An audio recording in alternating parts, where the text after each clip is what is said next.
बच्चों welcome to के science academy. बच्चों आज हम लोग जो है क्लास 12th का जो है फर्स्ट बुक जो केमिस्ट्री का है उसका लास्ट चैप्टर है कोऑर्डिनेशन कंपाउंड। इसको बच्चों हम लोग आज डिस्कस करने वाले हैं। तो बच्चों इस वीडियो को पूरा आप लोग देखो। इस चैप्टर में जो भी है बच्चों सारे टॉपिक को मैं कवर कर रहा हूं। ठीक है बच्चों, तो कोई भी अगर डाउट भी होगा तो आप लोग कमेंट बॉक्स में पूछ सकते हो बच्चों। ठीक है, तो बच्चों मैं सबसे पहले स्टार्ट करता हूं कोऑर्डिनेशन कंपाउंड का। ठीक है बच्चों, देखो इस टॉपिक में हम लोग बेटा सबसे पहले कवर करेंगे कोऑर्डिनेशन कंपाउंड में और डबल सॉल्ट में क्या डिफरेंसेस है। फिर उसके बाद बेटा जी आईयूपीएसी नेम करेंगे। उसके बाद हम लोग isomerism, then valence bond theory, जिस तरह से बुक में दे रखा है उसी तरह से हम लोग कवर करेंगे। अगर बच्चों वीडियो लंबा हो जाएगा तो मैं इसका सेकंड पार्ट बना दूंगा, अदरवाइज हम इसी वीडियो में बच्चों कोशिश करेंगे कि इसको कवर कर ले। ठीक है बच्चों, तो बच्चों स्टार्ट करते हैं। देखो बच्चों होता क्या है कोऑर्डिनेशन कंपाउंड, एक एग्जांपल ले लेते हैं बच्चों। जैसे कि मान लो बेटा जी ये लिखा मैंने K4FeCN6, ये है बच्चों हमारा कोऑर्डिनेशन कंपाउंड। इसमें क्या होता है बच्चों कि एक जो सेंट्रल मेटल एटम होता है, इसको कहते हैं हम लोग सेंट्रल मेटल एटम। ठीक है, सेंट्रल मेटल एटम, इसके पास क्या होता है बच्चे, इनकम्प्लीट डी सबसेल होता है। ठीक है, तो जिसके पास इनकम्प्लीट डी सबसेल होगा वो तो कहीं न कहीं से इलेक्ट्रॉन डिमांड करेगा, तो उस इलेक्ट्रॉन को देगा कौन, Cn। ये Cn जो होता है बच्चों ये होता है हमारा लिगेंड। ठीक है, ये होता है बच्चों लिगेंड। ये लिगेंड होता है इलेक्ट्रॉन पेयर डोनेट करने वाला। ये सब इलेक्ट्रॉन रिच स्पीसीज होते हैं। ठीक है बच्चों, और ये के जो ब्रैकेट, जो स्क्वायर ब्रैकेट दिख रहा है उसके बाहर जो भी रहे, चाहे लेफ्ट में रहे या राइट में रहे, उसको क्या कहते हैं बच्चों हम लोग, काउंटर आयन। ठीक है, काउंटर आयन। तो जब बच्चों वाटर में डालते हैं तो यही काउंटर आयन टूटता है। ठीक है, तो सबसे पहले बच्चों क्या है कि कोऑर्डिनेशन कंपाउंड और डबल सॉल्ट में हम लोग जो है डिफरेंस देख लेते हैं। ठीक है, तो डबल सॉल्ट का एक मान लो बच्चों एग्जांपल लेते हैं, जैसे कि K2SO4 ले लिया, MgCl2 ले लिया, ऐसा कुछ ले लिया कंपाउंड। इसको अगर मैं वाटर में डालूं तो क्या होगा, जितने भी इसमें आयंस आपको दिख रहे सारे के सारे आयंस अलग हो जाएंगे। मतलब K+SO4 2- Mg2+ Cl-, सारे के सारे आयंस जो है बच्चों ये अलग अलग हो जाएंगे। ठीक है, लेकिन जो हमारा इसको अगर वाटर में डालेंगे बच्चों, है ना, इसको अगर वाटर में डाला कोऑर्डिनेशन कंपाउंड को, ठीक है, तो क्या होगा, सिर्फ और सिर्फ जो है ये K जो है काउंटर आयन वही निकलेगा। ठीक है, K4। अब यहां रह जाएगा बच्चों FeCN6 4 नेगेटिव। ठीक है, देखो इसके अंदर वाला जो है नहीं टूटेगा। जैसे बच्चों कोई भी क्वेश्चन पूछेगा कि ये कंपाउंड जो है इस आयन का टेस्ट नहीं देता, इसका मतलब वो आयन जो है वो कोऑर्डिनेशन कंपाउंड फॉर्म कर लेता होगा। ठीक है बच्चों, और ये देखो बेटा पूरा स्क्वायर ब्रैकेट वाले पोर्शन को कहा जाता है कोऑर्डिनेशन स्फीयर। कोऑर्डिनेशन स्फीयर, ठीक है बच्चों, कोऑर्डिनेशन स्फीयर। ठीक है, जैसे देखो एनसीईआरटी में बेटा देखोगे आप बैक एक्सरसाइज में एक क्वेश्चन है, सेकेंड नंबर क्वेश्चन है, जिसमें कहता है कि FeSO4 जब अमोनियम सल्फेट के साथ रिएक्ट करता है। ठीक है बच्चों, क्वेश्चन है FeSO4 solution mixed with ammonium sulfate solution in 1:1 molar ratio gives the test for Fe2+ ion, but copper sulfate solution mixed with aqueous ammonia in 1:4 molar ratio does not give the test of Cu2+ ion। तो पूछ रहा है बच्चों कि ऐसा क्यों होता है। ठीक है बच्चों, मतलब कह रखा है FeSO4 को जब हमने अमोनियम सल्फेट के साथ लिया था तो वो टेस्ट दे रहा था Fe2+ का, है ना। इसका मतलब बच्चों क्या हो रहा होगा कि FeSO4 है ना और अमोनियम सल्फेट, तो बेटा जी ये सब के सब क्या हो रहा होगा, ये डबल सॉल्ट फॉर्म कर रहा होगा। क्या फॉर्म कर रहा होगा बच्चों, डबल सॉल्ट, है ना। तो डबल सॉल्ट में आपको पता ही है कि जब इसको वाटर में डालेंगे तो सारे आयंस अलग अलग हो जाएंगे, है ना बच्चों। तो इसमें क्या होगा, ये Fe2+ का ये टेस्ट दे देगा, है ना। अगर इसने पूछना होता तो सबका टेस्ट, सारे आयंस का ये टेस्ट देता, है ना। लेकिन उसने कहा कि जब कॉपर सल्फेट के साथ लेंगे, ठीक है ना, CuSO4 के साथ अगर लेते हैं हम लोग FeSO4 का टेस्ट लेंगे बच्चों, है ना, इसमें कह रहा है Cu2+ का वो टेस्ट नहीं देता। इसका मतलब क्या हो रहा होगा बच्चों कि Cu जो है वो कोऑर्डिनेशन कंपाउंड के अंदर आ जा रहा होगा। ठीक है, वो जिस तरह से ये सेंट्रल मेटल एटम है इस तरह से आ रहा होगा। ठीक है, तो इसीलिए हम लोग कहेंगे कि कॉपर सल्फेट बेटा FeSO4 के साथ नहीं, अमोनियम सल्फेट के साथ वो कह रहा है। ठीक है, तो बच्चों अमोनियम सल्फेट के साथ वो टेस्ट में इसमें कह रहा है 1:4, मतलब 4 अमोनियम सल्फेट लिया होगा उसने। ठीक है, तब कह रहा है ये कॉपर सल्फेट में Cu2+ का टेस्ट नहीं दे रहा, क्योंकि बच्चों वो क्या कर रहा होगा, सल्फेट वगैरह सबको बच्चों क्या लिया होगा उसने, लिगेंड्स वगैरह ले लिया होगा। ठीक है। तो इस तरह से बेटा क्या हो गया, कॉपर आ गया होगा हमारे कोऑर्डिनेशन स्फीयर के अंदर में। तो हम लोग कह सकते हैं कि अगर कॉपर सल्फेट को हमने अमोनियम सल्फेट के साथ लिया तो वहां कॉपर जो है कोऑर्डिनेशन स्फीयर में आ गया होगा, इसीलिए ये CO2+ का टेस्ट नहीं देता। ठीक है बच्चों, तो मेरे ख्याल से बच्चों डबल सॉल्ट और कोऑर्डिनेशन कंपाउंड क्लियर हो गया। अब बच्चों हम लोग डिटेल में डिस्कस करते हैं लिगेंड्स के बारे में, किस तरह के लिगेंड्स होते हैं। ठीक है, उसके बाद बच्चों चलेंगे वर्नर्स थ्योरी। ठीक है, तो देखो बच्चों क्या होता है, हम जो बेटा लिगेंड्स की बात करते हैं ये सब के सब होते हैं क्या है बेटा, इलेक्ट्रॉन रिच स्पीसीज होते हैं। ये सब होते हैं इलेक्ट्रॉन रिच स्पीसीज। ठीक है, ये सब क्या करते हैं बच्चों, इलेक्ट्रॉन पेयर डोनेट करते हैं। तो इसको बच्चों हम लोग कैटेगराइज करते हैं on the basis of the pair of electron ये डोनेट कर सकता है। ठीक है, तो जैसे कि बच्चों मैं लेता हूं सबसे पहले मोनोडेंटेट। ठीक है, मोनोडेंटेट, इसमें वो लिगेंड्स आएंगे जो सिर्फ one pair of electron donate करते हैं, जैसे कि मान लो बेटा Cl-, ठीक है, NO3-, इसी तरह कुछ न्यूट्रल ले लेते हैं NH3, H2O। ठीक है ना, ये सब बच्चों क्या है कि सिर्फ single pair of electron donate करते हैं, इसलिए इसको कहते हैं मोनोडेंटेट। इसी में बच्चों आएगा हमारा डाइडेंटेट। ठीक है, तो डाइडेंटेट का मतलब क्या हुआ, जो दो पेयर ऑफ इलेक्ट्रॉन डोनेट करे। उसमें बच्चों आता है हमारा इथेन 1,2-डायमाइन। ठीक है बच्चों, ये बेटा लिखा मैंने CH2NH2 CH2NH2, ये बेटा इसका नाम है इथेन 1,2-डायमाइन, इथेन 1,2-डायमाइन। ठीक है, या शॉर्टकट में इसको EN से भी रिप्रेजेंट किया जाता है। इसी तरह से बच्चों C++ और C++ है, इसको कहते हैं हम लोग ऑक्सलेट आयन, ऑक्सलेट आयन, या सिंपल रिप्रेजेंटेशन में OX भी लिखते हैं। ठीक है बच्चों, ये है बच्चों डाइडेंटेट। एक बच्चे टेट्राडेंटेट का भी एग्जांपल ले लेते हैं, टेट्राडेंटेट। देखो टेट्राडेंटेट में हम लोग एग्जांपल ले रहे हैं CH2N।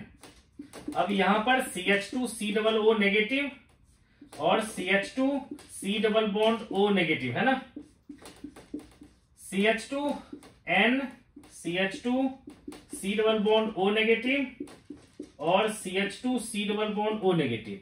देखो बेटा इसका जो नाम है बच्चों ethylene diamine tetra acetate, EDTA। ठीक है बच्चों, इसके नाम में इथाइलिन है। तो बेटा जीमेल में ना आपसे स्ट्रक्चर पूछा गया था कि EDTA का जो है स्ट्रक्चर क्या हो सकता है, उसमें एक ऑप्शन दे रखा था डबल बॉन्ड। तो कुछ बच्चों ने हो सकता है उसको भी जो है उसने सेलेक्ट कर लिया होगा, क्योंकि इसके नाम में है इथाइलिन, लेकिन बच्चों है क्या ये सिंगल बॉन्ड। ठीक है बच्चों, तो ये हो गया बच्चों हमारे लिगेंड्स। एक और कैटेगरी आता है बच्चों जिसको कहते हैं हम लोग एम्बीडेंटेट। एम्बीडेंटेट लिगेंड्स क्या होता है बच्चों, कि जिसमें कि ऐसे पेयर ऑफ लिगेंड्स जिसका मॉलिक्यूलर फॉर्मूला तो सेम है लेकिन डोनेट करने वाले एटम्स अलग अलग होते हैं। Ambidentate, ambidentate ligands. ठीक है बच्चों, इसमें क्या होगा, हैविंग सेम मॉलिक्यूलर फॉर्मूला। ठीक है, having same molecular formula but different donating groups, but different donating groups. ठीक है ना बच्चों, मतलब ये वो लिगेंड्स हैं जिसका कि मॉलिक्यूलर फॉर्मूला तो सेम होता है, जैसे कि बेटा लेते हैं example N double bond O coordinate bond O, NO2 हो गया, और दूसरा लिया बच्चों ON डबल बॉन्ड, इसमें से ले सकते हैं बच्चों ONO। ठीक है, तो ये जो बच्चों यहां जो है देखोगे आप कि नाइट्रोजन यहां पर क्या कर रहा है, इलेक्ट्रॉन को डोनेट कर रहा है। ठीक है, और यहां पर कौन डोनेट कर रहा है, ऑक्सीजन। इसी तरह से बच्चों HCl ले लेंगे और इसी तरह से CNS ले लेंगे। ठीक है, थायोसाइनेट और साइनेट, ये सब के सब क्या हो गए बच्चे, मॉलिक्यूलर फॉर्मूला सेम है लेकिन डोनेटिंग ग्रुप क्या है इसके अलग अलग है। ठीक है बच्चों, अब आ जाता है बच्चों की वर्नर्स का पोस्टुलेट क्या क्या था इसके रिगार्डिंग। ठीक है, तो देखो जब कोऑर्डिनेशन कंपाउंड्स में सबसे पहला जो थ्योरी दिया था वर्नर्स ने ही दिया था। ठीक है, जैसे कि बच्चों अभी हमने एग्जांपल लिया था, ठीक है, K4FeCN6 है ना। तो वर्नर का जो फर्स्ट पोस्टुलेट था उसमें कहा था कि जो सेंट्रल मेटल एटम है वो दो तरह की वैलेंसी शो करता है। पहला वैलेंसी होता है बच्चों उसका ऑक्सीडेशन स्टेट, दूसरी वैलेंसी होता है उसका कोऑर्डिनेशन नंबर। ठीक है, यानी कि प्राइमरी वैलेंसी जो होगा बच्चे क्या होगा, प्राइमरी वैलेंसी होगा उसका ऑक्सीडेशन स्टेट, और सेकेंडरी वैलेंसी होगा, सेकेंडरी वैलेंसी जो होगा बच्चों, है ना, वो होगा बेटा उसका कोऑर्डिनेशन नंबर। ठीक है, कोऑर्डिनेशन नंबर। ठीक है बच्चों, तो देखो बेटा यही एग्जांपल लेके चलते हैं। देखो क्या होगा, ऑक्सीडेशन स्टेट कैसे निकालेंगे। तो बच्चों सब सारे आयंस पे आपको चार्ज लगभग पता होता है। जैसे कि देखो इसका लिखा 1/4, आयरन का हमें पता करना है तो उसका x ले लिया। Cn पे होता है -1/6, और ये न्यूट्रल मॉलिक्यूल है तो 0, तो x इक्वल टू क्या हो गया +2। ठीक है बच्चे, तो ये जो +2 ऑक्सीडेशन आया है, ऑक्सीडेशन स्टेट आया है आयरन का, इसको कहेंगे इसकी प्राइमरी वैलेंसी। ठीक है बच्चों, उसके बाद बच्चे क्या है कि ये क्या है, Cn क्या है, मोनोडेंटेड, मतलब एक Cn जो है सिर्फ 1 पेयर ऑफ इलेक्ट्रॉन डोनेट करेगा। तो यहां पर देखो बच्चों कितने हैं, ये 6। इसका मतलब क्या होगा बच्चों कि ये 6 पेयर ऑफ इलेक्ट्रॉन डोनेट करेगा, यानी कि कोऑर्डिनेशन नंबर इसका क्या हो जाएगा, कोऑर्डिनेशन नंबर हो जाएगा बच्चों इसका 6। ठीक है बच्चों, तो ये होता है हमारा बच्चों इसके लिए। ठीक है, अब देखो बच्चों आता है कोऑर्डिनेशन कंपाउंड में, एक आता है हमारा होमोलैप्टिक। ठीक है, होमोलैप्टिक और हेट्रोलैप्टिक, है ना बच्चों। दूसरा आता है बच्चों हेट्रोलैप्टिक। ठीक है, बहुत सिंपल है बच्चों। ठीक है, इसमें क्या होगा बेटा कि अगर मान लो CrNH3 का होल 6 3+, इसमें देखोगे बच्चों कि क्या है, सिर्फ एक ही तरह का लिगेंड्स है, इसको कहेंगे होमोलैप्टिक। ठीक है, और हेट्रोलैप्टिक में क्या होगा, जिसमें अलग अलग तरह के लिगेंड्स होंगे। जैसे कि बेटा जी लिख लिया CrNH3 का होल ट्वाइस H2O Cl2, ऐसा कुछ दे दिया है ना बच्चों। तो अगर मान लो बेटा इसको ऐसे लिख दिया हमने, है ना, तो इसमें क्या है देखो कि NH3 भी है, वाटर भी है और Cl भी है ना। तो इसमें क्या ढेर सारे अलग अलग लिगेंड्स है, इसको कहेंगे हम लोग हेट्रोलैप्टिक, इसको कहेंगे बच्चों होमोलैप्टिक। अब बच्चों चलते हैं हम लोग IUPAC नेम की तरफ। ठीक है बच्चों, तो IUPAC नेम में बेटा सबसे पहले मैं चाहता हूं कुछ लिगेंड्स का नाम आप लोग को लिखवा दूं। ठीक है, ताकि बेटा IUPAC नेम लिखना आप लोग के लिए आसान हो जाए। ठीक है बेटा, तो देखो बेटा सबसे पहले मैं लिखता हूं लिगेंड्स। ठीक है, उसके बाद बच्चों उस पर कितना चार्ज होता है वो लिखूंगा, फिर उसका IUPAC नेम लिखूंगा। ठीक है, देखो बेटा सबसे पहले स्टार्ट करते हैं हम लोग इसमें से अमोनिया लेकर के। देखो बेटा ये है NH3, है ना, इस पे चार्ज होता है बच्चों 0, इसको लिखा जाता है बच्चों AMMINE अमाइन। ठीक है, इसी तरह से बेटा वाटर है, इस पे चार्ज होता है 0, इसको कहते हैं हम लोग एक्वा। ठीक है, इसी तरह से बेटा Cl है, इस पे चार्ज -1, इसको कहते हैं बच्चों क्लोराइडो, क्लोराइडो। इसी तरह से बेटा Cn है ना, इस पे भी चार्ज क्या होता है -1, इसको कहते हैं हम लोग साइनाइडो। इसी तरह से बच्चों अगर SO4 है हमारा, इस पे होता है -2, इसको कहते हैं हम लोग सल्फेटो। ठीक है बच्चों, इसी तरह से बेटा बहुत सारे हमारे लिगेंड्स आएंगे बच्चों। ठीक है, इसी तरह से अगर बेटा जी NO2 लिखा हुआ है ना, तो यहां पर देखो वो नाइट्रोजन से जुड़ा हुआ है। ठीक है, इसमें -1, इसको कहूंगा मैं नाइट्राइटो N, नाइट्राइटो N, क्योंकि बच्चों ये क्या है, एम्बिडेंट लिगेंड है। ठीक है, ओके बेटा, अगर CO आ गया तो इस पर चार्ज 0। ठीक है बेटा जी, CO पे क्या होगा, चार्ज 0, इसको कहेंगे हम लोग कार्बोनाइल। ठीक है बच्चों, इसी तरह से बेटा जी अगर मैंने कहा CH2NH2, इसका तो बच्चों अभी नाम लिखवा ही दिया था आपको, है ना, CH2NH2 इथेन 1,2 डायमाइन, है ना, इस पे चार्ज 0 होगा, और इसका नाम लिखवाया था बच्चों इथेन 1,2 डायमाइन। ठीक है, इसी तरह से बच्चों COO नेगेटिव, COO नेगेटिव का बताया था -2 चार्ज, और इसको कहा था ऑक्सालेटो, ऑक्सालेटो। ठीक है बच्चों, तो ये हो गया बेटा, आप लोग चाहो तो स्क्रीनशॉट ले लेना बच्चों। ठीक है, अगर इस नाम को लिखना है तो बच्चों हम लोग आगे बढ़ते हैं बच्चों, कुछ मॉलिक्यूल्स के एग्जांपल लेते हैं। ठीक है, अब देखो बच्चों नाम में हम लोग क्या करेंगे कि ध्यान रखेंगे कि काउंटर आयन जो है वो लेफ्ट में है या राइट में है। ठीक है बच्चों, उससे भी बच्चों नाम में थोड़ा सा फर्क पड़ता है। ठीक है, तो सबसे पहले क्या करते हैं बेटा, जैसे एग्जांपल लेते हैं हम लोग। ठीक है, अभी जो लिया था बच्चों K4FeCN6, है ना, इसमें सबसे पहला काम क्या होता है बच्चों, जो सेंट्रल मेटल एटम है उसका ऑक्सीडेशन स्टेट निकालते हैं। तो यहां 1/4 प्लस x, Cn का होता है बच्चों -1/6 = 0, तो x = क्या हो गया +2।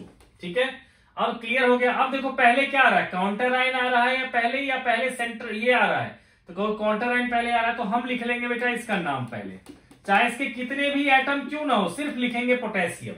अब बेटा ये कोऑर्डिनेशन स्फीयर का नाम देंगे। कोऑर्डिनेशन स्फीयर के नाम में बच्चों क्या करेंगे, पहले हम लिगेंड्स का नाम देंगे, फिर जो है बच्चों सेंट्रल मेटल एटम का। तो यहां पर लिखेंगे बेटा हेक्स साइनाइडो, क्योंकि 6 है, हेक्स साइनाइडो। अब देखो बच्चों यहां पर पहले से बच्चों लेफ्ट साइड में हमारे पास काउंटर आयन है, तो इसका मतलब क्या होगा बच्चों कि ये जो पोर्शन है कोऑर्डिनेशन स्फीयर, इस पर बच्चों क्या आएगा, नेगेटिव चार्ज, इस पर पॉजिटिव चार्ज, मतलब ये एनाइन की तरह बिहेव करेगा। तो इसके नाम में बच्चों हम लोग 8 लगाना पड़ेगा, तो इसको लिखेंगे हम लोग फेरेट, और रोमन में लिख देंगे बच्चों 2। ठीक है। अब दूसरा बच्चों एग्जांपल ले लेते हैं, जैसे कि मान लो कहीं लिखा हुआ CrNH3 का होल 4। ठीक है, ऐसा करते थोड़ा सा और बड़ी मॉलिक्यूल ले लेते हैं। मान लो बेटा NH3 का होल ट्वाइस, H2O का होल 4, और बाहर लिख लेते हैं बच्चों Cl3। कुछ इस तरह से लिख दिया बच्चों। तो पहला क्या होगा बच्चे, हम लोग इसका काम है हमारा क्या, कि देखो इसका ऑक्सीडेशन स्टेट निकालते हैं। तो X अमोनिया पे चार्ज पता है 0, H2O पे भी चार्ज क्या होता है 0, -1 इंटू 3 इक्वल टू क्या होगा 0, है ना। तो X इक्वल टू क्या होगा 3। ठीक है, तो इसका ऑक्सीडेशन स्टेट आ गया बच्चों 3। अब देखो बेटा क्या है कि यहां पर काउंटर आयन राइट में है, तो इसके नाम में हमें 8 लगाने की जरूरत नहीं है। लेकिन अब जब पहले आ रखा है कोऑर्डिनेशन स्फीयर, तो इसी को नाम देंगे, बाद में काउंटर आयन का नाम देंगे। ठीक है बच्चों, तो इसमें बच्चों क्या ले सकते हैं हम लोग, देखो अभी हमारे पास जब कोऑर्डिनेशन स्फीयर को नेमिंग करेंगे तो पहले हमें लिगेंड्स के नाम देने पड़ेंगे। ठीक है, तो देखो बेटा इसका नाम है अमाइन, इसका नाम है एक्वा। तो देखो बच्चों आप लोग देखो अल्फाबेटिकली ऑर्डर में क्या होगा, AM पहले आएगा, देन AQ आएगा। ठीक है, तो हम लोग क्या करेंगे बच्चों, पहले लिखेंगे अमाइन, तो लिखेंगे बच्चों इसका नाम डाई अमाइन। ठीक है, फिर टेट्रा एक्वा, टेट्रा एक्वा, और क्रोमियम, क्रोमियम, और इसका ऑक्सीडेशन स्टेट 3। ठीक है, और काउंटर आयन के बारे में बच्चों बता चुका हूं मैं कि चाहे कितने भी काउंटर आयन हो उसका नाम हम सिर्फ एज इट इज लिख देंगे। तो क्या लिखेंगे बच्चों, क्लोराइड। अब वही बच्चों देखो क्लोराइड जो है बाहर है इसलिए क्लोराइड लिखे, अगर अंदर आता तो उसको क्लोराइडो कहते हैं। ठीक है बच्चों, तो एक बेटा डाइडेंटेट का एग्जांपल ले लेते हैं। देखो बच्चों डाइडेंटेट में बच्चों क्या है कि जैसे इथेन 1,2 डायमाइन का नाम लेता हूं मैं। ठीक है, मान लो बेटा जी ये है कोबाल्ट, और En का होल ट्वाइस। ठीक है, और यहां पर लिखा बेटा जी Cl3। ठीक है, तो देखो बच्चों क्या होगा यहां पर, इसका तो पता ही है बेटा, X लेंगे हम, इसका En का होता है 0 इंटू 2, Cl का होता है -1 इंटू 3, तो क्या होगा बच्चों X इक्वल टू क्या आएगा +3। अब देखो पहले तो हम लोग इसी का नाम लिखेंगे। अब देखो En मतलब क्या था बच्चों, CH2NH2 CH2NH2। ठीक है बच्चों, तो इसके नाम में बच्चों पहले से ही है डाई, इथेन 1,2 डायमाइन। तो जब इसके 2 मॉलिक्यूल लेंगे बच्चों तो उसको हम डाई नहीं लिखेंगे, हम डाई इथेनामाइन नहीं लिखेंगे, हम लोग क्या करेंगे बच्चों, लिखेंगे बिस। तो इसका नाम होगा बेटा जी बिस। फिर लिखेंगे इथेन 1,2 डायमाइन। ठीक है, उसके बाद बेटा जी लिखेंगे कोबाल्ट, कोबाल्ट, और उसका जो ऑक्सीडेशन स्टेट आया है 3, और लास्ट में लिख देंगे बेटा क्लोराइड।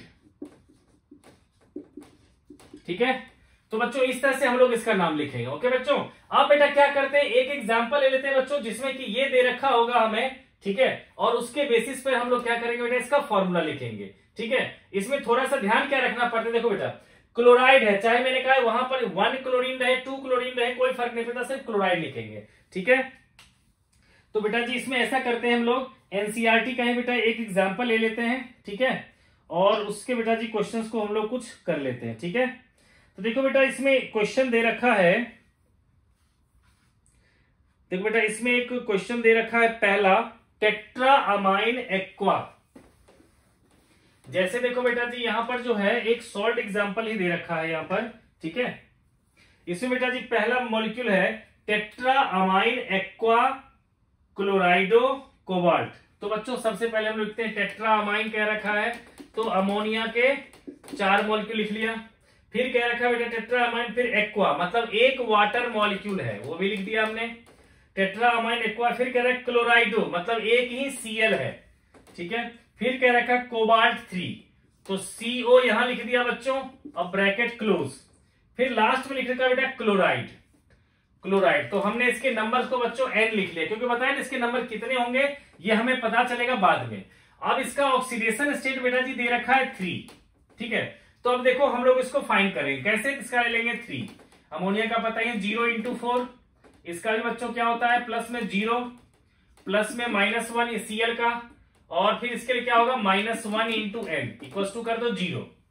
तो क्या होगा बेटा 3 - 1 और इक्वल्स टू क्या होगा N, तो N इक्वल्स टू क्या आ गया 2। इसका मतलब एक्चुअल मॉलिक्यूल फॉर्मूला क्या होगा CO NH3 का होल 4 H2O Cl और बाहर आ जाएगा बच्चों Cl2, ठीक है बच्चों। तो इस तरह से बच्चों क्या होगा इसका नाम आ जाएगा। ओके बच्चों, अब बेटा बढ़ते हैं आगे हम लोग, ठीक है। अब बेटा चलते हैं आइसोमेरिज्म की तरफ। तो बेटा जी आइसोमेरिज्म में हम लोग सबसे पहले डिस्कस करते हैं बच्चों स्ट्रक्चरल आइसोमेरिज्म, ठीक है। उसमें बच्चों सबसे पहले हम लोग बात करते हैं स्ट्रक्चरल आइसोमेरिज्म, ठीक है, स्ट्रक्चरल आइसोमेरिज्म, ठीक है।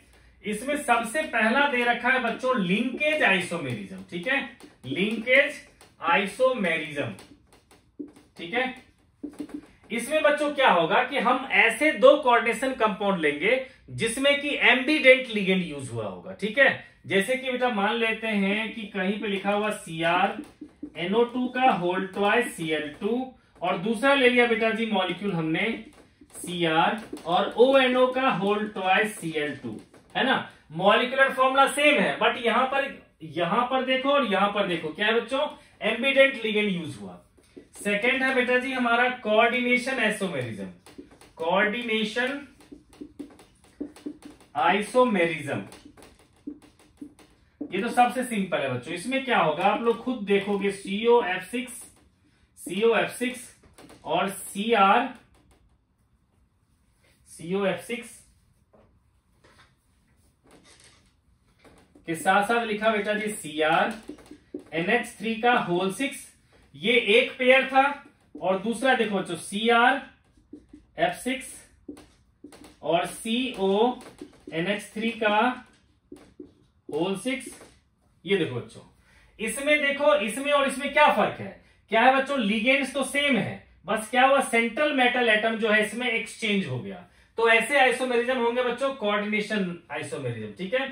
थर्ड लेते हैं बच्चों हाइड्रेट या सॉल्वेट आइसोमेरिज्म, ठीक है, हाइड्रेट और सॉल्वेट आइसोमेरिज्म, ठीक है बच्चों। तो इसमें क्या होता है बच्चे हाइड्रेट और सॉल्वेट आइसोमेरिज्म में क्या होगा बच्चे कि टोटल वाटर मॉलिक्यूल बच्चों सेम रहेगा। जैसे कि मान लो लिया Cr H2O का होल 4 और Cl2, ठीक है। और बेटा दूसरा मॉलिक्यूल ले लिया मैंने, ठीक है, इसमें लिखा बेटा जी Cr H2O का होल थ्राइस Cl2, ठीक है बेटा। इसमें बेटा ऐसा काम करते हैं हम लोग, एक और मॉलिक्यूल ले लेते हैं, थोड़ा सा बड़ा मॉलिक्यूल लेते हैं। देखो बेटा यहां पर लिखा मैंने Cr H2O का होल 4, ठीक है, Cl और बाहर था एक Cl, ठीक है। और दूसरा मॉलिक्यूल लिया बेटा जी Cr H2O का होल थ्राइस Cl2 और बाहर में है बेटा जी H2O, ठीक है। तो यहां देखो बेटा टोटल वाटर मॉलिक्यूल सेम है, चाहे सबके सब इनसाइड है या कुछ इनसाइड कुछ बाहर है, ठीक है। दूसरी बात इसमें क्या ध्यान रखना है बच्चे कि कोऑर्डिनेशन नंबर सेम रहना चाहिए। यहां देखो बेटा 4 H2O का मिल रहा था पेयर ऑफ इलेक्ट्रॉन, एक Cl का, टोटल था इसका कोऑर्डिनेशन नंबर 5। यहां देखो 3 तो वाटर से मिल रहा, 2 Cl से, तो ये भी हो गया बेटा 5, ठीक है। तो इस तरह से क्या होगा ये दोनों हो गए कोऑर्डिनेशन या फिर इसको हाइड्रेट या सॉल्वेट आइसोमेरिज्म कहेंगे। देखो बेटा अब आगे बढ़ते हैं। इसमें एक है बच्चों जो सबसे ज्यादा इंपॉर्टेंट है स्ट्रक्चरल का, वो है हमारा आयनाइजेशन आइसोमेरिज्म। ठीक है, तो देखो बेटा आयनाइजेशन आइसोमेरिज्म का लास्ट है ये, मतलब स्ट्रक्चर का लास्ट है आयनाइजेशन आइसोमेरिज्म। ठीक है बेटा, इसमें है हमारा आयोनाइजेशन आइसोमेरिज्म। इसमें क्या होगा बेटा जी कि मान लो कहीं भी लिखा हुआ FeCl2 NH3 का होल 4 और यहां लिख दिया बच्चों SO4, और दूसरा मॉलिक्यूल ले लिया बेटा FeNH3 का होल 4, ठीक है, और एक Cl अंदर, एक सल्फेट भी अंदर है ना, और बाहर कर दिया बेटा एक Cl। ठीक है, तो इसमें क्या देखोगे बच्चों कि क्या है कि यहां पर कि यहां बाहर में सल्फेट आयन है ना, और यहां पर बाहर में क्या है बच्चे Cl, बाकी सब कुछ मॉलिक्यूलर फॉर्मूला बच्चों सेम है। ठीक है, तो डिफरेंट आयनाइजेबल ग्रुप्स होगा बट सेम मॉलिक्यूलर फॉर्मूला होगा। ठीक है बच्चों, आयनाइजेबल ग्रुप्स यहाँ Cl है और यहाँ सल्फेट है। ठीक है, लेकिन मॉलिक्यूलर फॉर्मूला देखोगे तो बच्चों सेम होगा। ठीक है, तो इस पर बेस्ड भी बेटा एनसीईआरटी के इंटेक्स्ट क्वेश्चन में एक दे रखा है। ठीक है, एक क्वेश्चन तो मैं चाहता हूं कि वो भी आप लोग साथ डिस्कस करूं। ठीक है बच्चों, उस क्वेश्चन बेटा 2 मॉलिक्यूल हमें दे रखा है और कह रखा है कि आप प्रूव करके बताओ कि ये दोनों क्या है, आयनाइजेशन आइसोमर है। ठीक है बच्चों, तो ये बेटा जी जो है एनसीईआरटी का इंटेक्स्ट क्वेश्चन का क्वेश्चन नंबर है बेटा जी, 1 मिनट, क्वेश्चन देखो बेटा, ये क्वेश्चन नंबर है 9.4। ठीक है, 9.4 है बेटा जी इंटेक्स्ट का। उसमें क्वेश्चन है गिव एविडेंस दैट, ठीक है बच्चों, हमें मॉलिक्यूल दे रखा है बच्चे CONH3 का होल 5 Cl और बाहर में है सल्फेट आयन, और दूसरा है बेटा एंड ये दे रहा है बेटा CONH3 का होल 5 और इस बार SO4 अंदर है और बाहर है Cl। ठीक है, कह रखा these are the ionization isomers. ठीक है बच्चों, हमें प्रूव करना है कि ये दोनों क्या है बच्चों, आयनाइजेशन आइसोमर्स है। ठीक है, तो बच्चों हम लोग क्या करते हैं, इसको प्रूव करते हैं। ठीक है, तो देखो बच्चों, मैंने पहले बता दिया था कि आप गौर से देखोगे बच्चों क्या है कि मॉलिक्यूलर फॉर्मूला सेम है। यहां पर आयनाइजेबल ग्रुप सल्फेट है, यहां पर आयनाइजेबल ग्रुप Cl है। तो बच्चों अगर हमें ये प्रूव करना है तो हम कैसे कर सकते हैं प्रूव, तो हमें कुछ ऐसा टेस्ट लेना पड़ेगा जिसमें कि SO4 का टेस्ट आता होगा। तो क्या करेंगे बच्चों, इस पर हम लोग डाल देंगे BaCl2। तो उससे क्या होगा बच्चों, ये जो हमारा मिलेगा व्हाइट पीपीटी मिलेगा, यहां भी white PPT of BaSO4 form होगा। जब BaCl2 डालेंगे बच्चों तो व्हाइट पीपीटी मिल जाएगा BaSO4 का। ये प्रूव करेगा कि यहां पर सल्फेट आयन फ्री था। ठीक है बच्चों, और इस पर भी बेटा जी हमें दिखाना पड़ेगा कि Cl फ्री है। इसके लिए क्या करेंगे, इस पर भी हम लोग AgNO3 डालेंगे। ठीक है, तो ये भी जो है बेटा व्हाइट ही आएगा। यहां भी बेटा जो है व्हाइट पीपीटी आ जाएगा हमारा। ठीक है, किसका, AgCl का। इससे ये प्रूव हो गया बच्चों कि यहां पर क्या है कि Cl ion as a counter ion है और यहां पर क्या है बच्चों, sulphate ion as a counter ion है। ठीक है, अब देखो बच्चों हम लोग स्टीरियो आइसोमेरिज्म की बात करते हैं। ठीक है, तो देखो बच्चों स्टीरियो आइसोमेरिज्म में आता है बच्चों ज्योमेट्रिकल और ऑप्टिकल। देखो बेटा ज्योमेट्रिकल की हम एग्जांपल लेंगे बच्चों, ज्योमेट्रिकल, ठीक है, आइसोमेरिज्म। इसमें बेटा अलग अलग कैटेगरी आता है। फर्स्ट कैटेगरी मान लो बेटा Ma2B2 एग्जांपल है ना। इसमें क्या होगा बेटा, कोई मेटल होगा उसके रिस्पेक्ट में A और यहां बेटा B और B, ये क्या हो गया बेटा सिस। इसी तरह से किसी मेटल के साथ B A और A, ऐसा अगर आ गया बच्चों तो ये क्या हो गया सिस, और ये आ गया बच्चों हमारा ट्रांस आ गया। ठीक है, ये फर्स्ट कैटेगरी हो गया बेटा। ठीक है, जिसमें एक तरह का लिगेंड्स हो गया ये। तो बच्चों आप ज्योमेट्रिकल आइसोमेरिज्म का बच्चों मैंने कुछ सोचा एग्जांपल दे देता हूं आप लोग को अलग अलग से लिखा हुआ। तो देखो बच्चों मैंने यहाँ पर सबके नाम लिख लिए। देखो बेटा अगर मान लो एक हमारे पास ये जो कैटेगरी हो गया बेटा जी, ये क्या हो गया Ma4B2, जिसमें क्या है कि एक मेटल के साथ 4 तरह के एक लिगेंड्स होंगे। ठीक है, और 2 जो है अलग तरह के लिगेंड्स होंगे। देखो बच्चों, तो यही जो 2 एक तरह के हैं बेटा एक साथ आ गया तो सिस, और यही अगर अपोजिट आ गया तो क्या हो गया, ट्रांस। ठीक है बच्चों। अब बच्चों क्या है कि ले लेते हैं हम लोग, एक में डाइडेंटेट ले लिया हमने दो, और दो ले लिया मोनोडेंटेट। तो अब जैसे मोनोडेंटेट और डाइडेंटेट दोनों एक साथ आ गए तो सिस हो गया, और अपोजिट हो गया तो बच्चों ये हो गया हमारा ट्रांस। ठीक है। अब देखो बच्चों, अगर तीन तीन एक साथ आ गए, तीन एक तरह के एक साथ आ गए, ठीक है, तो बच्चों क्या होगा, अगर ये तीनों लगातार आ गए है ना तो इसको कहेंगे फेक। ठीक है ना। और अगर लगातार नहीं आ पाए तीनों तो इसको कहेंगे मर। तो ये बच्चों है हमारा ज्योमेट्रिकल आइसोमेरिज्म। ठीक है। अब देखो बच्चों क्या होता है कि आपको बेटा जी अब आगे है हमारा ऑप्टिकल आइसोमेरिज्म। ठीक है। तो ऑप्टिकल आइसोमेरिज्म बच्चों क्या करते हैं, मैं यहां पर जो एग्जांपल दे रखा है इसी एग्जांपल को लेकर के बच्चों बताता हूं आपको। ठीक है। जिससे बच्चों ये क्लियर हो जाएगा कि कैसे हम लोग जो है इसको कर सकते हैं। ठीक है बच्चों। तो देखो बेटा, ये जो हमारे पास मॉलिक्यूल था है ना, अगर बच्चों आपसे कहा जाए कि इसका मिरर इमेज क्या इस पर सुपरइम्पोज होगा, ठीक है, या फिर इसका मिरर इमेज क्या सुपरइम्पोज होगा। ठीक है। देखो बच्चों, होता क्या है हमारा कि कोई भी मॉलिक्यूल लिखा मैंने है ना, जैसे ये ले लिया बेटा मिरर। ठीक है। इसके सामने बेटा जी अगर मान लो मैंने ओ बनाया तो इसका मिरर इमेज क्या बनेगा, ओ, है ना। तो ये इस पर जो है बिल्कुल सुपरइम्पोज हो जाएगा, तो ये ऑप्टिकली इनएक्टिव होगा। ठीक है ना। लेकिन बच्चों अगर मैंने जेड बनाया है ना, तो इसका जो मिरर इमेज बनेगा बच्चों वो कैसा बनेगा, ऐसा कुछ बनेगा, है ना बच्चों। ठीक है। तो देख लो बच्चों, तो ये इसको अगर मैं उठा करके इस पर रखने के लिए जाऊंगा तो ये सुपरइम्पोज नहीं होगा, लेकिन ये क्या होगा, सुपरइम्पोज हो जाएगा। तो बच्चों यही है हमारा कि हमसे जनरली पूछा जाता है ऑप्टिकल आइसोमेरिज्म के बारे में। ठीक है। तो जैसे कि ये दो मॉलिक्यूल ले देगा, पूछेगा बताओ इसमें से कौन सा ऑप्टिकली एक्टिव होगा, कौन सा ऑप्टिकली इनएक्टिव होगा। तो देखो बच्चों, ये जो स्ट्रक्चर है ये क्या बिल्कुल सिमेट्रिक स्ट्रक्चर है ना। यहां पर अगर बच्चों हम लोग मिरर लगाएंगे तो बिल्कुल इसी के जैसा इमेज बन जाएगा, तब क्या होगा, वो सुपरइम्पोज तो हो जाएगा, है ना। इसीलिए ये क्या होगा, optically inactive. This is called optically inactive, है ना। ये हो गया बच्चों ऑप्टिकली इनएक्टिव, और ये हो गया हमारा बच्चों ऑप्टिकली एक्टिव। क्योंकि अगर इसका मिरर इमेज बनाओगे भी बच्चों तो वो कभी भी इस पर क्या होगा, सुपरइम्पोज नहीं होगा। ठीक है बच्चों। तो ये रहा बच्चों हमारा जो है ऑप्टिकल आइसोमर्स। ठीक है। अब हम लोग बच्चों चलते हैं वैलेंस बॉन्ड थ्योरी पर। ठीक है। तो देखो बच्चों, वैलेंस बॉन्ड थ्योरी जो है बच्चों सबसे ज्यादा इंपॉर्टेंट है। ठीक है।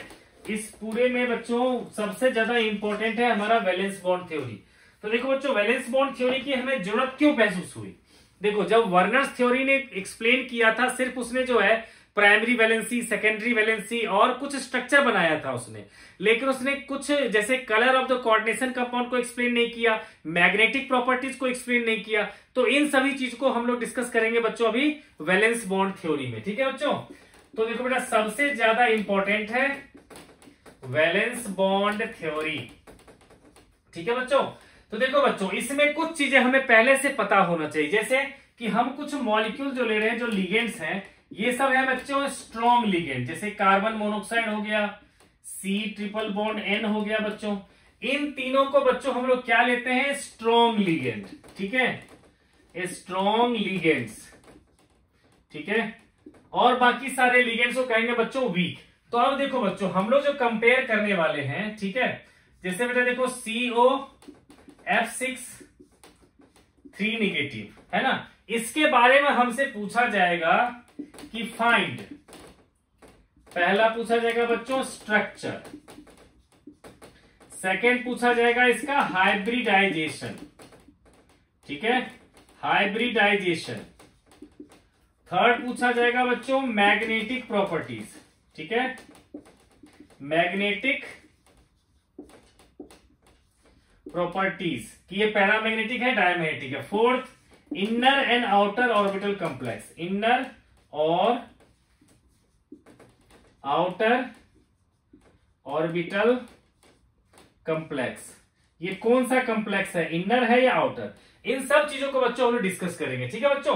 तो सबसे पहले बेटा ये एग्जांपल लेके चलते हैं हम लोग। देखो बच्चों, मैंने बताया ये सारे के सारे स्ट्रॉन्ग लिगेंड है, बाकी सारे क्या होंगे, वीक लिगेंड। ठीक है। अब देखो होगा क्या, सबसे पहले जो सेंट्रल मेटल एटम है उसका ऑक्सीडेशन स्टेट बच्चों हमें निकालना पड़ता है। इसका लिखा मैंने X, और यहां पर बच्चों देखो इसका लिख लिया बेटा जी X, और इसका लिख लिया -1 × 6 इक्वल्स टू क्या है, -3। तो X इक्वल्स टू क्या आ गया, +3। ठीक है। अब देखो बेटा कोबाल्ट का अगर आप लोग जैसे 27 होता है एटॉमिक नंबर, इसका इलेक्ट्रॉनिक कन्फिग्रेशन लिखोगे तो क्या लिखोगे 4s2 3d7। ठीक है बच्चों, लेकिन हमें +3 की बात करना है, तो CO3+ का मतलब क्या होगा, 3 इलेक्ट्रॉन्स को निकालने हैं हमें, है ना बच्चों। तो 2 तो S से निकल जाएंगे, 1 D से निकलेंगे, तो क्या होगा बच्चों 4s0 3d6। अब क्या होगा बेटा, मैं 3D के ऑर्बिटल्स लिख लेता हूं 1 2 3 4 5। ठीक है बच्चों, ये देखो बेटा 3D है, इसमें कितने इलेक्ट्रॉन्स रह गए इसके 6, तो 1 2 3 4 5 और ये बेटा हो गया एक 6। ठीक है, अब देखो 4s जो है बेटा बिल्कुल खाली है, इसका 4p जो है ये भी बिल्कुल खाली है। ठीक है, अब क्या होगा बच्चों, देखो इसने 6 लिगेंड्स को इनवाइट किया है कि मेरे साथ आकर के बॉन्ड बनाओ, तो हर एक लिगेंड्स जो है बच्चों ये आएगा तो कम से कम 1 पेयर ऑफ इलेक्ट्रॉन लेके आएगा, मतलब 2 इलेक्ट्रॉन लेके आएगा। ठीक है, तो हर एक ऑर्बिटल के लिए बच्चों, हर एक लिगेंड्स के लिए हमें एक पूरा का पूरा ऑर्बिटल खाली चाहिए। ठीक है, तो हम लोग देखेंगे यहां पर डी में तो कोई गुंजाइश नहीं है, अगर ये स्ट्रॉन्ग लिगेंड होता तो इन सबको जबरदस्ती कहता कि तुम लोग शिफ्ट करो इसमें, लेकिन ये ठहरा वीक लिगेंड, तो क्या करेगा बच्चों, इसको 6 खाली ऑर्बिटल चाहिए। तो बच्चों एक तो एस का हो गया, 3 पी का हो गया, अभी इसको और चाहिए, तो ये क्या करेगा, पड़ोस में जो 4d है ना, इस 4d से बच्चों 2 ऑर्बिटल को ले लेगा ये। ठीक है, 4d के पास बच्चों जो था इतना, ठीक है ना, उसमें से क्या करेगा एक s, क्योंकि इसको 6 चाहिए, 6 लिगेंड्स है तो 6 खाली ऑर्बिटल चाहिए, तो एक s का लेगा, 3 p का लेगा और 2 इसका लेगा, है ना बच्चों यहां तक। ठीक है, तो ऐसे में इसका स्ट्रक्चर क्या बनेगा बेटा फाइनली, तो 3D तो बेटा जैसा था वैसे ही लिख देंगे 1 2 3 4 5। 3D में तो कोई चेंज ही नहीं आया, है ना बेटा, इसमें बेटा जी जैसा था वैसे ही लिख देंगे। अब क्या होगा बच्चे कि इसमें जो था हमारे ये 6 ऑर्बिटल्स को हम एक साथ लिख देंगे 1 2 3 4 5 6, और हर एक में क्या करेंगे बच्चों, फिल कर देंगे इस फ्लोरीन जो लेके आया था 2-2 इलेक्ट्रॉन, उस सबको बच्चों हम लोग क्या करेंगे, फिल कर देंगे। ठीक है, और ये 4D के जो बाकी के बचे हुए ऑर्बिटल थे वो यहां लिख देंगे। ठीक है बच्चों, तो अब देखो ये हो गया, तो यहां पर लिख देंगे हम लोग, तो कितना लिया हमने बच्चे, s का 1 p का 3 d का 2, यानी कि इसकी हाइब्रिडाइजेशन क्या हो गया बेटा sp3d2। ठीक है, और यहां पर लिख देंगे कि filled by 6f minus ligands, है ना बच्चों। तो देखो बच्चों ये हो गया, इसका हाइब्रिडाइजेशन हो गया बेटा sp3d2, है ना, तो बेटा इसका स्ट्रक्चर फिर क्या हो जाएगा, जब sp3d2 है तो इसका स्ट्रक्चर क्या हो जाएगा, ऑक्टाहेड्रल, है ना बच्चों।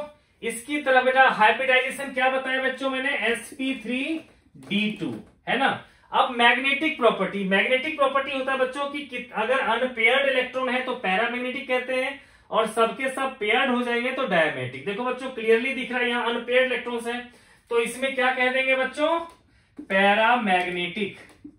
ये क्या हो जाएगा बेटा, पैरामैग्नेटिक। ठीक है, अब फिर पूछा इनर आउट या फिर आउटर ऑर्बिटल कॉम्प्लेक्स। देखो अगर 3D के D को यूज करता है ये इलेक्ट्रॉन को फिल करने के लिए तब तो कहता है इनर, लेकिन इसने क्या किया, बाहर वाले 4D को यूज किया है, इसलिए क्या कहेंगे, ये हो गया हमारा आउटर ऑर्बिटल कॉम्प्लेक्स। ठीक है ना बच्चों, तो ये हो गया बेटा हमारा COF6 के लिए। अब इसी CO का बच्चों ले लेते हैं एक बार, हम स्ट्रॉन्ग लिगेंड जो है NH3 उसके साथ लेते हैं।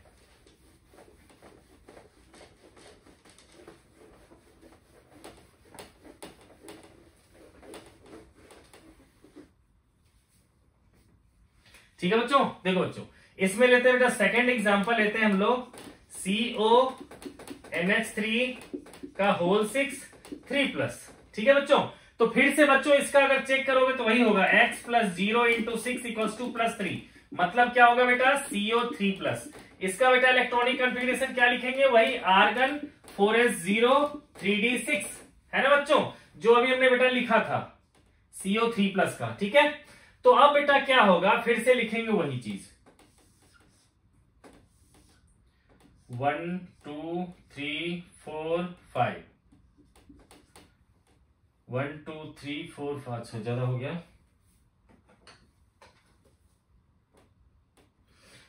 ठीक है बेटा, तो देखो इसमें क्या थे 6 इलेक्ट्रॉन्स, तो 1 2 3 4 है ना 5 और 6, ये था बच्चे 3D में, और एक तो था हमारे पास 4s में, और 3 थे बच्चों 4p में। अब क्या होगा देखो बच्चों, क्योंकि NH3 एक स्ट्रॉन्ग लिगेंड है, ये क्या करेगा, जितने भी अनपेयर्ड इलेक्ट्रॉन्स है उस सबको कहेगा तुम लोग शिफ्ट हो, सिंगल सिंगल नहीं चलेगा, तुम लोग सबके सब शिफ्ट हो जाओ। तो यहां लिखेंगे हम लोग कि since NH3 is a strong ligand, strong है ना बेटा, strong ligand forcefully paired up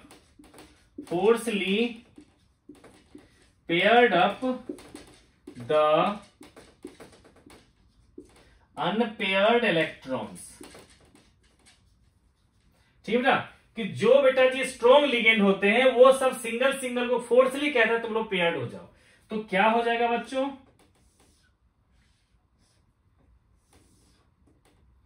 1 2 3, ठीक है बेटा 4 और 5। तो अब पता ही है कि ये स्ट्रॉन्ग है, तो क्या करेगा बच्चों, 6 इलेक्ट्रॉन्स था तो उसको 3 ऑर्बिटल में फिल कर देगा। ठीक है, अब ये 2d खाली हो गया। ठीक है, अब देखो बेटा 4s और ये 4p। ठीक है, अब देखो यहां भी हमारे पास क्या 6 लिगेंड्स है, 6 लिगेंड जो है हर एक लिगेंड को 2-2 इलेक्ट्रॉन देना है, तो उसके लिए एक एक पूरा का पूरा खाली ऑर्बिटल चाहिए। तो यहां पर देखो हो गया बेटा, हो गया, यहां से 2 तो d का मिल जाएगा, एक s का, p का, 3 का, है ना। तो इसको अंदर वाले ही d से काम चल गया, बाहर लेने की जरूरत नहीं पड़ी, है ना। तो इस तरह से बेटा जी ये सबके सब आ जाएंगे। तो नेक्स्ट स्टेप में क्या लिखेंगे हम लोग, ये 3 जो था बेटा 3d का, इसको हम लोग अलग लिख लेंगे, और यहां पर बच्चों जो 6 लिया हमने उसको एक साथ लिख लेंगे।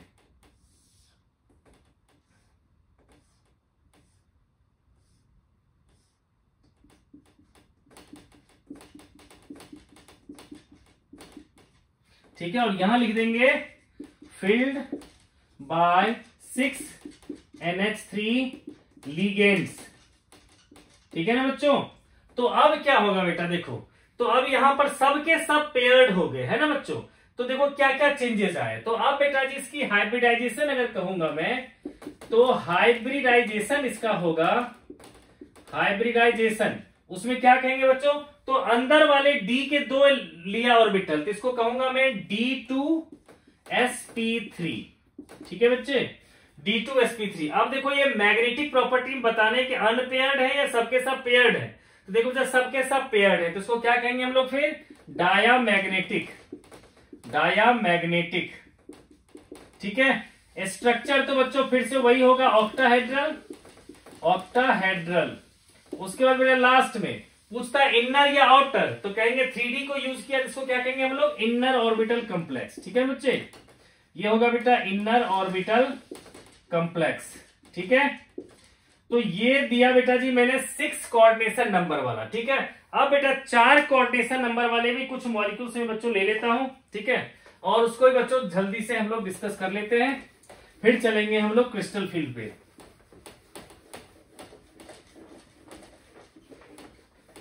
देखो बच्चों 4 वाला लेता हूं बेटा। ठीक है, इसमें मेरे पास बेटा जी है NiCl4। ठीक है, और 2 नेगेटिव, दूसरा है बेटा जी NiCN4 2 नेगेटिव, और तीसरा है बच्चे NiCO4 पावर 0, है ना। तो ये बच्चों तीनों के तीनों इंपॉर्टेंट है, तो फटाफट बच्चों हम सबका कर लेते हैं। देखो बेटा क्या होगा यहां पर देखो बेटा, पहले मैं NiCl4 का कर देता हूं। ठीक है, इस सबको फिलहाल हटा देते हैं। तो देखो बच्चे NiCl4 है हमारा, NiCl4 है ना। तो देखो बेटा इसका ऑक्सीडेशन स्टेट क्या होगा, आप लिखोगे x -1 × 4 = -2, तो x = +2। ठीक है, अब देखो बेटा निकल का एटॉमिक नंबर होता है 28, इसको क्या लिखोगे आप, आर्गन 4s2 3d8, है ना। लेकिन हमें इस बार निकालना है Ni2+ का, तो क्या होगा, आर्गन 4s0 3d8। ठीक है बच्चों, तो अब देखो बेटा 1 2 3 4 5 3D है ना, 8 इलेक्ट्रॉन्स है। तो बेटा देखो 1 2 3 4 5 6 7 और 8 इस तरह से हो गया। ये हो गया बेटा 4s और ये हो गया हमारे पास 4p। देखो बेटा यहां पर क्या है, सिर्फ 4 लिगेंड है और 4 खाली ऑर्बिटल चाहिए, तो 4 हमारे पास ऑलरेडी अवेलेबल है ना। तो नेक्स्ट स्टेप में क्या करेंगे बच्चे, ये तो एज इट इज रह जाएगा, है ना।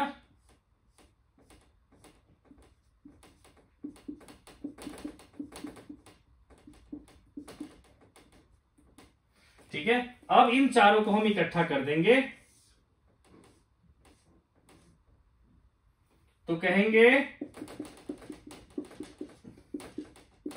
filled by 4 Cl negative ligands. ठीक है बेटा, तो अब इसमें हाइब्रिडाइजेशन क्या होगा, एक उसने S का यूज किया, 3 P का यूज किया, तो क्या कहेंगे बेटा, इसका हाइब्रिडाइजेशन होगा sp3। क्या होगा बेटा, S का 1 P का 3 sp3। स्ट्रक्चर क्या होगा, स्ट्रक्चर हो जाएगा बेटा इसका टेट्राहेड्रल, ये हो जाएगा टेट्राहेड्रल।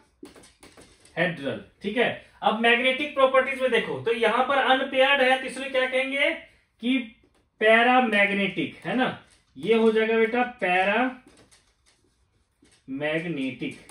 फिर इनर आउटर की बात ही नहीं करें क्योंकि डी यहां पर इन्वॉल्व ही नहीं हुआ। ठीक है बच्चों, तो ये हो गया बेटा NiCl4 के लिए। ठीक है बेटा, अब फटाफट करते हैं बेटा NiCl4 का। ठीक है, फिर NiCO4 का, क्योंकि बेटा जो भी मैं करवा रहा हूं इसलिए करवा रहा हूं, ज्यादातर क्वेश्चन इसी से बनते हैं।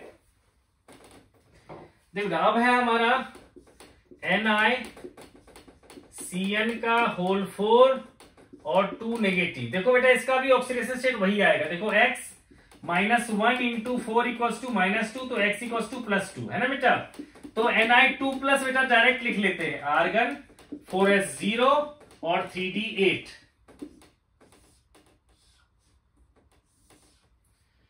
1 2 3 4, तो बेटा 3d में 2 2 ये हो गया, है ना बच्चे। अब क्या होगा बेटा, 4s खाली है पूरी तरह से और 4p भी हमारा खाली है पूरी तरह से। लेकिन क्योंकि बच्चों देखो हमारे पास Cn है, Cn क्या है, स्ट्रॉन्ग लिगेंड, ये कहेगा कि अनपेयर्ड इलेक्ट्रॉन्स को कि तुम लोग जाओ और पेयर्ड हो जाओ, तो यहां लिखना पड़ेगा since Cn negative is a strong ligand, है ना, strong ligand forcefully paired up the unpaired electrons. ठीक है बच्चों, तो ऐसे सिचुएशन में क्या होगा बेटा कि ये इसमें आ जाएगा,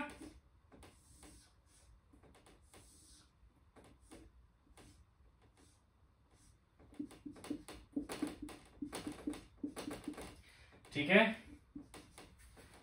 अब देखो बेटा जी क्या है कि है तो ये 4 लोग ही और हमारे पास ढेर सारा ऑप्शन अब पड़ा हुआ है। ठीक है, लेकिन यहां इसने खाली करवाए तो उसको तो यूज करेगा ही, तो बेटा एक डी का यूज करेगा, एक एस का और 2 पी का, है ना।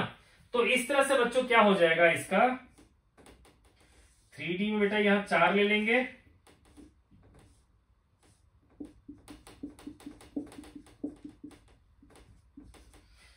और इसका बच्चों ले लेंगे 4।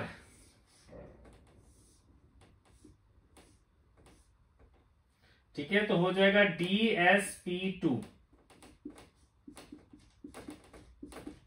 ठीक है ना, और ये बेटा P का अकेला छूट जाएगा। ठीक है, तो यहां पे लिख लेंगे फिल्ड बाय 4 Cn- लिगेंड्स। ठीक है बेटा, अब देखो बेटा सबके सब पेयर्ड है, तो इसको क्या कहेंगे हम लोग, डायामैग्नेटिक। ठीक है बेटा, तो इसकी हाइब्रिडाइजेशन क्या होगा बेटा, DsP2। तो स्ट्रक्चर क्या होगा इसका, स्क्वायर प्लेनर। फिर बेटा जी आपने क्या कहा, इनर आउटर में क्या कहेंगे, 3D के D को यूज किया इसलिए इनर ऑर्बिटल कॉम्प्लेक्स, और ये हो गया हमारा डायामैग्नेटिक। ठीक है बच्चों, तो ये होगा बेटा जी हमारा NiCN4 के लिए। ठीक है, अब लास्ट है बेटा इसमें से एक और NiCO4 का। ठीक है, तो उसमें क्या है बच्चों, इसीलिए उसको करवा रहा हूं मैं क्योंकि उसमें कार्बन मोनोऑक्साइड है। ठीक है, और वो क्या है, स्ट्रॉन्ग लिगेंड है। ठीक है, लेकिन उसमें कोई भी चार्ज नहीं है, इसलिए बच्चे थोड़ा सा कंफ्यूज करते हैं, इसलिए मैं उसको करवा रहा हूं। देखो बेटा जी है NiCO का होल 4, पावर दे रखा है 0। तो देखो ऑक्सीडेशन स्टेट क्या होगा, x plus 0 into 4 equals to 0, यानी कि x इक्वल्स टू 0। तो अब देखो बेटा निकल की बात करेंगे हम लोग, 28 होता है, क्या लिखेंगे, आर्गन 4s2 3d8, है ना बच्चों।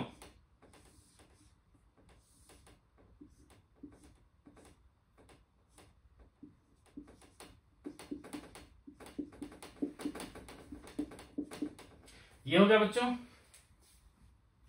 ठीक है, तो अब देखो बच्चों क्या होगा हमारा,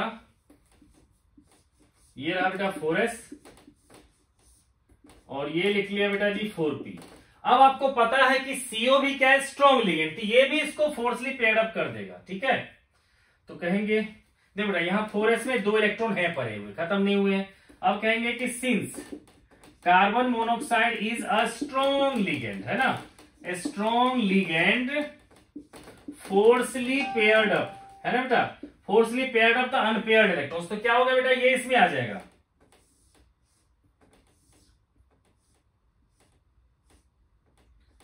थ्री। ठीक है बच्चों, ये हो जाएगा हमारा, और एक जो है बेटा वो बिल्कुल खाली रह जाएगा। ठीक है, अब इसी तरह से देखो 4s के पास 2 इलेक्ट्रॉन था और 4p बेटा बिल्कुल खाली था। तो क्या होगा बेटा, इस 4s के 2 इलेक्ट्रॉन को यहां पर शिफ्ट कर देगा। ठीक है, तो 4s को यहां पर इलेक्ट्रॉन फिल कर देगा, फिर ये 3 जो है अवेलेबल हो जाएंगे उसके लिए। ठीक है, तो नेक्स्ट स्टेप में क्या हो जाएगा बच्चों,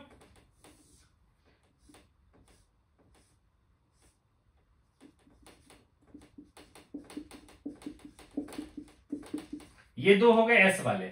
अब यहां पर क्या होगा बेटा हमारा, 1 2 3, है ना, 4 हो गए। ठीक है, तो ये हो गया बेटा जी sp3 हाइब्रिडाइजेशन, और यहां लिख देंगे फिल्ड बाय 4 CO लिगेंड्स। देखो बेटा इसमें ऑक्सीजन ध्यान रखना बेटा, कार्बन ऑक्सीजन दोनों बराबर साइज के होने चाहिए, अगर ऑक्सीजन को छोटा कर दोगे तो कोबाल्ट बन जाएगा वो। ठीक है बच्चों, तो ये हो गया बेटा वैलेंस बॉन्ड थ्योरी हमारा। ठीक है, अब बेटा इसकी भी कुछ ड्रॉबैक है। ठीक है, इसकी ड्रॉबैक ये है बच्चे कि जैसे कि ये तो बता देता है कि मैग्नेटिक प्रॉपर्टी क्या है, लेकिन colour of the coordination compound को ये नहीं बता पाता। इसके अलावा ये नहीं बता पाता कि जो फ्लोरीन है हमारा वो मोस्ट इलेक्ट्रोनेगेटिव एलिमेंट होते हुए भी उसको हम लोग वीक लिगेंड मानते हैं, जबकि कार्बन मोनोऑक्साइड एक न्यूट्रल है, तब भी उसको हम लोग स्ट्रॉन्ग लिगेंड मान लेते हैं। ऐसा क्यों? तो इन सभी चीजों के बच्चों आगे बढ़ते हैं हम लोग, वो है टॉपिक हमारा क्रिस्टल फील्ड थ्योरी। ठीक है बेटा, क्रिस्टल फील्ड थ्योरी।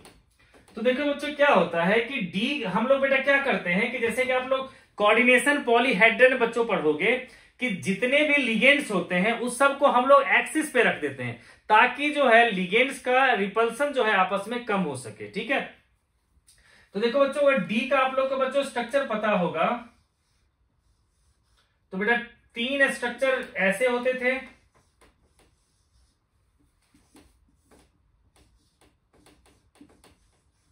और 2 स्ट्रक्चर होते थे बच्चों जिसमें कि हम लोग लेते थे अलोंग द एक्सिस। ठीक है,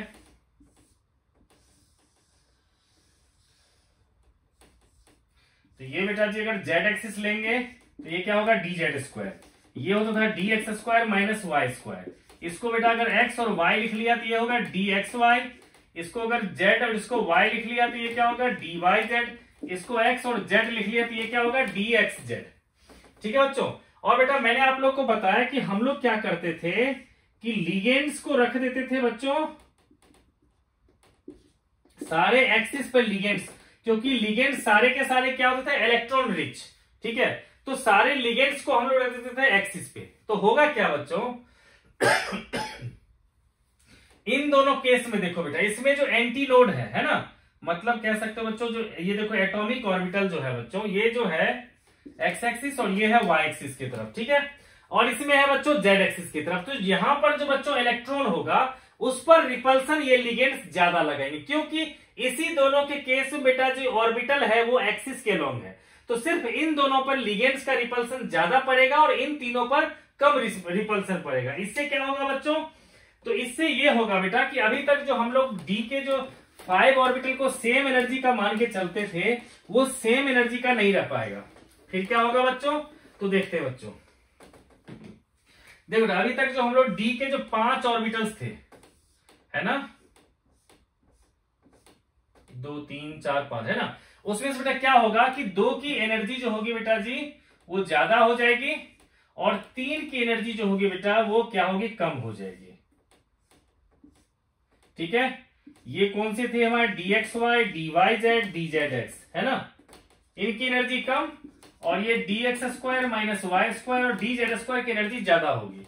और इन दोनों के बीच की जो एनर्जी का डिफरेंस होगा बेटा डेल्टा ओ लिखेंगे।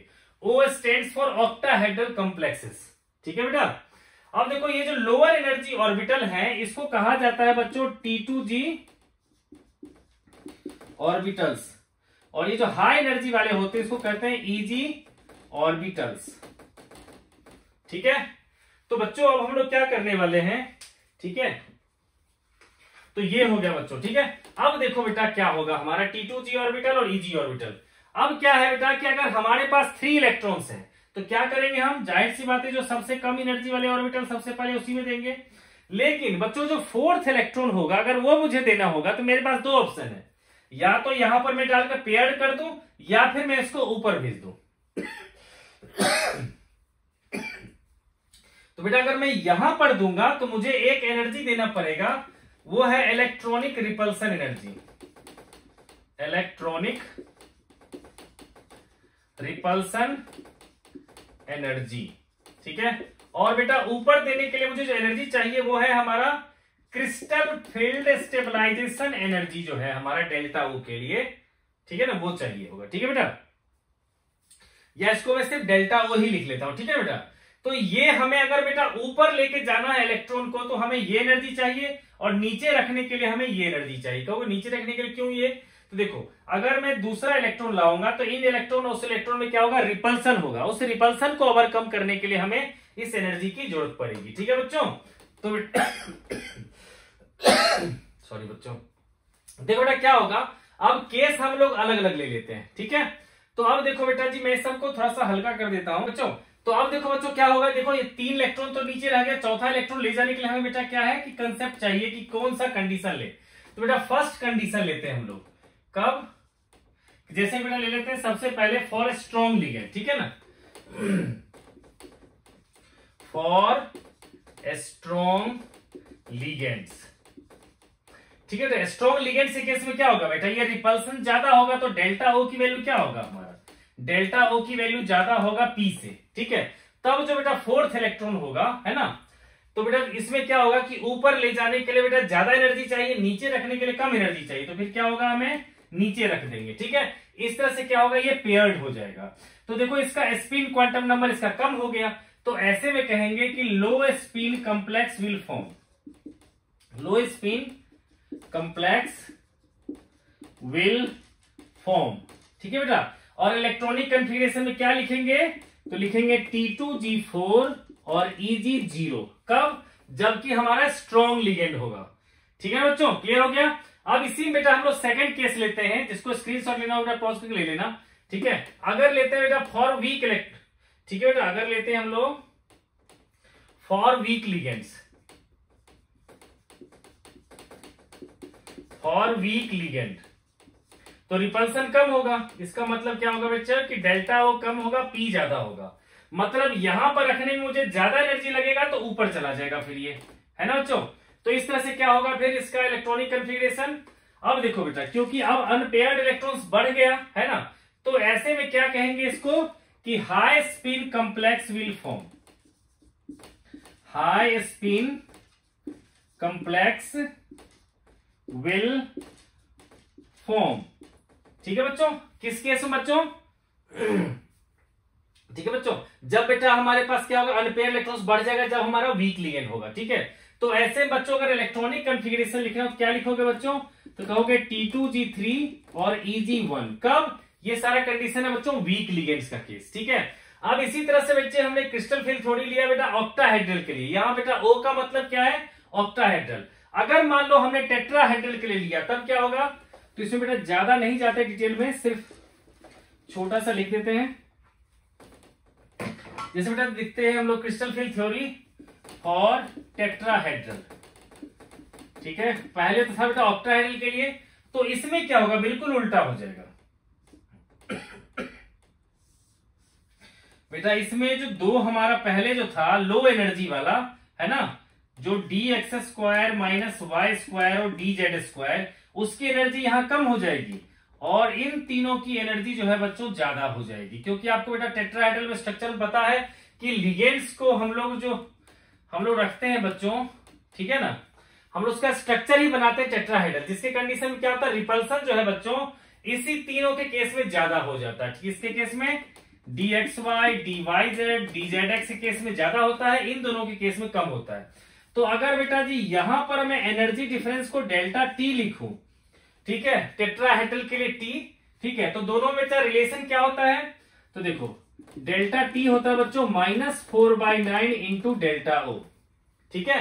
तो यही आता है बच्चों फर्क। तो बेटा इलेक्ट्रॉनिक कॉन्फ़िगरेशन मोस्टली आपका ऑक्टाहेड्रल का आता है, ठीक है बच्चों। अब आता है हमारा colour of the coordination compounds, ठीक है, कि कोई भी कोऑर्डिनेशन कंपाउंड्स जो होता है बेटा वो कलर्ड क्यों होता है, तो इसको हम लोग डिस्कस करते हैं बच्चों, ठीक है। टॉपिक है बेटा जी हमारा colour of the coordination compound, ठीक है बेटा, कोऑर्डिनेशन कंपाउंड, ठीक है बेटा। इसमें क्या होता है बेटा, देखो अगर मान लो पहले से आपके पास बेटा जी तीन, और मैं फिर से ऑक्टाहेड्रल का ही ले रहा हूं बेटा एग्जांपल, ठीक है। इसमें बेटा लोअर एनर्जी में कोई इलेक्ट्रॉन है, ठीक है, ऊपर में कोई इलेक्ट्रॉन नहीं है, ठीक है। अगर इस पर आपने सनलाइट दिया, ठीक है, तो सनलाइट में से क्या होगा बेटा कि कोई एक वेवलेंथ की लाइट जो इस डेल्टा ओ के इक्वल होता होगा, उसको वो एब्जॉर्ब करके इलेक्ट्रॉन पहुंच जाएगा हायर ऑर्बिट में, ठीक है ना बेटा। ये जो नीचे वाला कोई भी इलेक्ट्रॉन था वो चला जाएगा बेटा ऊपर, ठीक है। तो क्या होगा भैया, मान लो बेटा कि येलो कलर की लाइट को उसने एब्जॉर्ब कर लिया, ठीक है, तो क्या होगा, उसके कॉरस्पॉन्डिंग फिर क्या करेगा, वो पर्पल कलर की लाइट को वो रिलीज कर देगा, ठीक है। जैसे मान लो बेटा 1000 जूल की एनर्जी मैंने इंसिडेंट की, उसमें से 100 जूल लेकर के वो ट्रांसमिट होकर ऊपर चला गया, तो बाकी का 900 जूल एनर्जी क्या करेगा, वो किसी न किसी कलर के फॉर्म में रिलीज करेगा और उसी कलर का हमें बच्चों ये दिखेगा, ठीक है बच्चों। तो ये रहा बच्चों क्रिस्टल फील्ड थ्योरी। इसके बाद बेटा इसमें जो काफी इंपॉर्टेंट है बच्चों वो है आपका application of the coordination compounds, कि बायो में किस तरह से यूज होता है, प्यूरिफिकेशन ऑफ वाटर में किस तरह से यूज होता है, वो सारा लर्निंग वर्क है बच्चों, तो उसको कर लेना बच्चों। मेरे चैनल को सब्सक्राइब कर लो बच्चों, और हम लोग मिलते हैं नेक्स्ट वीडियो में। Thanks for watching.